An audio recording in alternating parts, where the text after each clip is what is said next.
What could cause an economic collapse in 2011?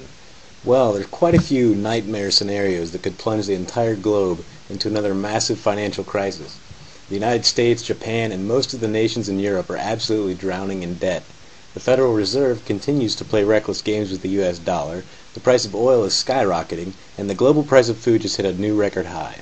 Food riots are already breaking out all over the world. Meanwhile, the rampant fraud and corruption going on in world financial markets is starting to be exposed, and the whole house of cards could come crashing down at any time. Most Americans have no idea that a horrific economic collapse could happen at literally any time. There's no way that all this debt and all this financial corruption is sustainable. At some point, we're going to have to reach a moment of total system failure. So will it be soon? Let's hope not. Let's certainly hope that it does not happen in 2011. Many of us need more time to prepare. Most of our families and friends need more time to prepare. Once this thing implodes, there isn't going to be an opportunity to have a do-over. We simply will not be able to put the toothpaste back into the tube again. We'd all better be prepared for hard times.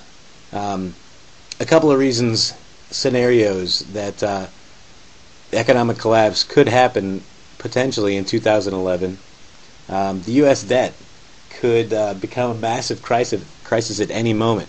China's saying all the right things at the moment, but many now analysts are openly worried about what could happen if China suddenly decides to start dumping all the U.S. debt they've accumulated. Right now, about the only thing keeping the U.S. government finances going is the ability to borrow gigantic amounts of money at extremely low interest rates. If anything upsets that paradigm, it could potentially have enormous consequences for the entire world financial system. Speaking of threats to the global financial system, it turns out that the quantitative easing 2 has had the exact opposite effect that Ben Bernanke planned for it to have. Bernanke insisted that the main goal of QE2 was going to lower interest rates, but instead all it's done is cause interest rates to go up substantially. The debt bubble, the entire global economy is based on it. It could burst at any time and throw the whole planet into chaos. According to a new report from the World Economic Forum, the total amount of credit in the world increased from 57 trillion back in 2000 to 109 trillion in 2009. The WEF says that the world is going to need another $100 trillion in credit just to support the projected economic growth over the next decade.